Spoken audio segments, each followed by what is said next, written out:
नमस्कार साथियों, मैं मिथिलेश सिंह ज्योतिष की चर्चा में आप सभी के बीच हाजिर हूं। इसी के साथ आप सभी से आग्रह करता हूं, चैनल को सब्सक्राइब करें, लाइक करें और शेयर करें। आज की चर्चा का विषय है सिंह लग्न एवं वृषभ राशि होने पर सूर्य की दृष्टि जब चंद्रमा पर होती है तो किस प्रकार का प्रभाव देखा जाता है।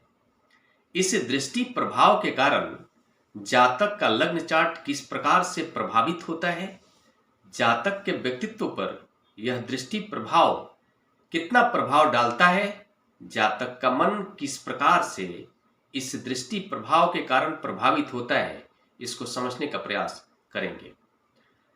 सूर्य का दृष्टि प्रभाव चंद्रमा पर जब होता है उसके कॉमन प्रभाव होते हैं। ये आप पिछले बहुत सारे जो कॉम्बिनेशन है उसमें आप सुन चुके होंगे। सूर्य का जब भी चंद्रमा के ऊपर दृष्टि प्रभाव होता है, चंद्रमा पीड़ित होते हैं तो चंद्रमा के जो सभी क्षेत्र हैं वो भी पीड़ित हो जाते हैं। चंद्रमा माता के कारक हैं, चंद्रमा जन्म स्थान के कारक हैं, चंद्रमा मन के कारक हैं। ये तीनों क्षेत्र जातक का प्रभावित होता है नकारात्मक रूप से। लेकिन इसके अलावा जो क्षेत्र प्रभावित होते हैं वो डिपेंड करेगा कि जातक का लग्न चार्ट कौन सा है और किस लग्न का जातक का लग्न चार्ट है और जातक की राशि क्या है। उसके प्रभाव अलग अलग हो जाएंगे, अलग अलग लग्नों के साथ अलग अलग राशियों के कॉम्बिनेशन में। तो आज इसी कॉम्बिनेशन में बात करेंगे सिंह लग्न एवं वृषभ राशि के कॉम्बिनेशन में। आप सभी जानते हैं सिंह लग्न का मतलब है जातक का जो लग्न चार्ट होगा उसके पहले भाव में 5 नंबर लिखा होगा, साथ में चंद्रमा वहां विराजमान होंगे जहां पर 2 नंबर लिखा होगा। सिंह लग्न का अगर चार्ट होगा तो 2 नंबर राशि बनेगी कर्म भाव में, दशम भाव भी जिसको कहते हैं, वहां पर 2 नंबर राशि बनेगी और वहां पर चंद्रमा विराजमान होंगे। इस प्रकार से लग्न चार्ट हो गया सिंह लग्न एवं वृषभ राशि का लग्न चार्ट। अब इसके अकॉर्डिंग हमें बात करना है कि सूर्य का दृष्टि प्रभाव चंद्रमा पर होगा तो क्या प्रभाव होगा। ऐसे कंडीशन में सूर्य चतुर्थ भाव में जहां पर 8 नंबर लिखा आएगा वहां पर सूर्य जब विराजमान होंगे तो वहां पर बैठकर अपना दृष्टि कर्म भाव पर 7वीं दृष्टि से प्रभाव डालेंगे और साथ में कर्म भाव पर चंद्रमा के ऊपर भी प्रभाव होगा सूर्य का। तो इसको समझने का प्रयास करते हैं कि इस दृष्टि प्रभाव का किस प्रकार का प्रभाव होगा। सिंह लग्न का जो चार्ट होता है आप सभी जानते हैं, सिंह लग्न का मतलब है जातक के लग्न सूर्य हो जाएंगे। सूर्य के प्रभाव में जातक का मूल व्यक्तित्व रहेगा। जातक एग्रेसिव स्वभाव का होगा, एनर्जेटिक होगा, बहुत अच्छा लीडर होगा, वक्तव्य करने की क्षमता वाला जातक होगा, राजा के व्यक्तित्व से प्रभावित रहने वाला जातक होगा, उसके मन में राजा बनने का स्वभाव देखा जा सकता है।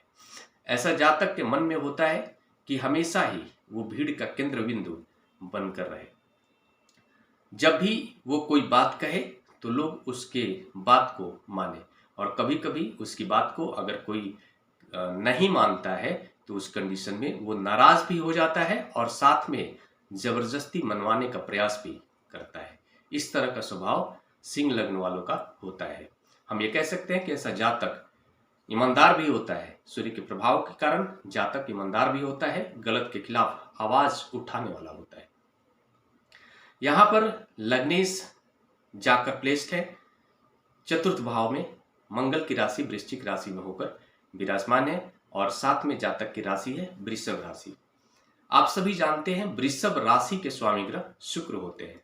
शुक्र के प्रभाव में चंद्रमा आ गए और कर्मेश है शुक्र, तो हम ये कह सकते हैं कि ऐसा जातक का जो मन होगा शुक्र के प्रभाव में रहने के कारण ग्लैमरस इंडस्ट्री से प्रभावित होगा, साथ में उस क्षेत्र में भी जीविकोपार्जन करने का प्रयास कर सकता है, उस क्षेत्र में उसका रुचि देखा जा सकता है और साथ में जातक लग्जरी लाइफ को जीने के प्रति अग्रसर हो सकता है, उसके लिए प्रयास कर सकता है।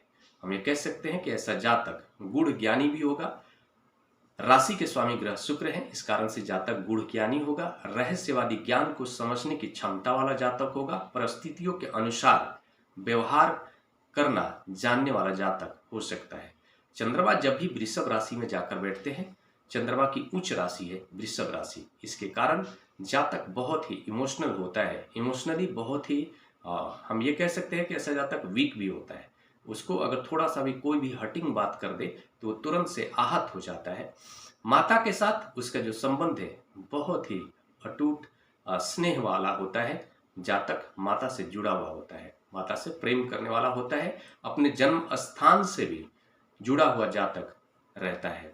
उसको अपना जन्म स्थान अच्छा लगता है, जन्म स्थान से प्यार होता है। सिंह लग्न एवं वृषभ राशि के कॉम्बिनेशन में हमें यह भी देखना है कि चंद्रमा की जिम्मेदारी क्या है इस कॉम्बिनेशन में।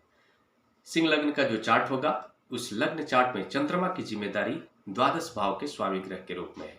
द्वादश भाव में 4 नंबर लिखा होगा। 4 नंबर राशि कर्क राशि होती है जिसके स्वामी ग्रह चंद्रमा अपने से एकादश भाव में जाकर कर्म भाव में लग्न चार्ट के अकॉर्डिंग वृषभ राशि में विराजमान है। साथ में हम ये कह सकते हैं कि द्वादश भाव का संबंध कर्म भाव से जुड़ रहा है। द्वादश भाव के स्वामी ग्रह चंद्रमा कर्म भाव में जाकर बैठे हैं। हम ये कह सकते हैं कि ऐसा जातक विदेश में जाकर जीविकोपार्जन करने के प्रति रुचि रख सकता है, विदेश से जुड़ा हुआ कोई कार्य कर सकता है। जातक आध्यात्मिक क्षेत्र में भी अपनी भूमिका दे सकता है और जातक थोड़ा सा खर्चीले स्वभाव का भी हो सकता है। यहाँ पर यह भी देखने को मिल रहा है कि जातक के जो लग्नेश है, लग्नेश का सीधा संबंध चतुर्थ भाव से हो रहा है। चतुर्थेश है मंगल, वृश्चिक राशि के स्वामी ग्रह मंगल है। मंगल की राशि में सूर्य का जाकर बैठना एक सकारात्मक प्लेसमेंट के रूप में देखा जा सकता है। मंगल के साथ सूर्य का जो संबंध है मित्रवत है, तो सूर्य चतुर्थ भाव को बल देने का काम करेंगे और मंगल भी सूर्य को बल देने का काम कर देंगे। ऐसे कंडीशन में प्रभाव इस प्रकार का होगा कि चतुर्थ भाव जनता का भाव है, चतुर्थ भाव जातक का अपना घर है, चतुर्थ भाव लग्जरी लाइफ को जीने के प्रति जातक की कितनी लालसा होगी या फिर अपने जीवन में कितना लग्जरी लाइफ को जिएगा, इसको भी देखने के लिए चतुर्थ भाव को देखना होता है, साथ में शुक्र को भी देखना होता है। ऐसे कंडीशन में हम ये कह सकते हैं कि ऐसा जातक अपने जीवन काल में लग्जरी लाइफ को जी सकता है। उसका लग्नेश का सीधा संबंध चतुर्थ भाव से और मजबूत स्थिति में कहा जा सकता है कि जातक लग्जरी लाइफ को जीने के प्रति अग्रसर रहेगा और उसको अचीव भी कर लेगा। जनता पर जातक का प्रभाव अच्छा देखा जा सकता है, रॉब वाला देखा जा सकता है और यह भी कह सकते हैं कि ऐसा जातक सरकारी क्षेत्रों में भी अपनी भूमिका दे सकता है, सरकारी क्षेत्रों से उसको सहयोग भी मिल सकता है। मंगल की राशि में जाकर बैठना सूर्य का एक नकारात्मक प्रभाव यह जरूर दे देगा। चतुर्थ भाव जो होता है अपना घर होता है और अपने घर में जाकर सूर्य का मजबूत होकर बैठना कहीं ना कहीं कलह की स्थिति को जन्म देता है। जातक आए दिन जब भी घर में रहेगा किसी न किसी चीज को लेकर के कलेश कर सकता है और ये जो कलेश है कहीं ना कहीं जातक के घर के अंदर अशांति के माहौल को भी दर्शाता है। हाँ, ये जरूर है कि सूर्य बली होकर के जब भी चतुर्थ भाव में बैठते हैं, चतुर्थ भाव से संबंधित जो बाकी के जो क्षेत्र हैं उसमें मजबूती देने का भी काम करते हैं, जैसे कि जातक अपने जीवन काल में जो भी धन संपदा सोचा होगा उन सभी चीजों को प्राप्त करने में सफल हो जाए। सूर्य यहाँ पर बैठकर चंद्रमा पर अपना दृष्टि प्रभाव डाल रहे हैं, मतलब यह भी कह सकते हैं कि चतुर्थ भाव में सूर्य का बैठना साथ में चंद्रमा के ऊपर दृष्टि डालना। चंद्रमा द्वादश भाव के स्वामी ग्रह होकर कर्म भाव में विराजमान है और सूर्य का दृष्टि प्रभाव झेल रहे हैं। ऐसे कंडीशन में हम ये कह सकते हैं कि सूर्य का सीधा संबंध द्वादश भाव से है। सूर्य लग्नेश है और चतुर्थ भाव में जाकर बैठा है, तो लग्नेश, चतुर्थ भाव और द्वादश भाव और कर्म भाव ये चारों भाव एक दूसरे से जुड़ गए। इसका परिणाम यह होगा कि जातक अपने जीवन काल में विदेश से जुड़ा हुआ कोई कार्य करे, विदेश से जाकर कार्य करे और ऐसे भी सूर्य की दृष्टि जब चंद्रमा पर होती है जातक को बाध्य करती है अपने जन्म स्थान को छोड़ने के लिए। यहाँ पर तो एक इस तरह से डायरेक्ट परिस्थितियां तो कायम हो ही रही है, साथ में एक अलग प्रकार का जो कॉम्बिनेशन है वो भी देखने को मिल रहा है कि जातक का लग्न भाव द्वादश भाव से जुड़ा है, चतुर्थ भाव से जुड़ा है। तो हम ये कह सकते हैं कि ऐसा जातक जीवन यापन करने के लिए विदेश भी जा सकता है और वहां पर रहकर अपना जीविकोपार्जन कर सकता है। और उसके लिए फायदेमंद भी होगा, यह भी कह सकते हैं। सूर्य का नकारात्मक प्रभाव दृष्टि के रूप में अगर देखा जाए तो यह होगा कि चंद्रमा के ऊपर जब सूर्य का दृष्टि प्रभाव होता है, जातक का माता के साथ में वाद विवाद होता है, साथ में जो है कि माता के स्वास्थ्य पर प्रतिकूल प्रभाव पड़ता है और जातक का मन भी किसी न किसी कारण से चिड़चिड़े स्वभाव का रहता है, विकारग्रस्त रहता है। ये सभी प्रभाव सामान्य रूप से देखे जा सकते हैं और कितना प्रभावशाली होंगे, किस लेवल पर होंगे और जो भी चीजें बताई गई हैं कितना फलित होगा, वह डिपेंड करेगा बाकी सभी ग्रहों का प्लेसमेंट किस प्रकार का है, सभी ग्रहों का युति किस भाव के स्वामी ग्रह के साथ है, किस भाव में जाकर के प्लेस्ड है, किस भाव के स्वामी ग्रह से दृष्ट हो रहे हैं, किस नक्षत्र में है, कितने डिग्री के जाकर प्लेस्ड है। ये सब कुछ देखने के बाद ही पूरा प्रभाव पता चलता है। ये सामान्य प्रभाव है और इन सभी प्रभाव में कमी या बढ़ोतरी दोनों देखा जा सकता है। इसी के साथ अगले विषय पर चर्चा के लिए आप सभी के बीच मिलूंगा। तब तक के लिए मेरा नमस्कार।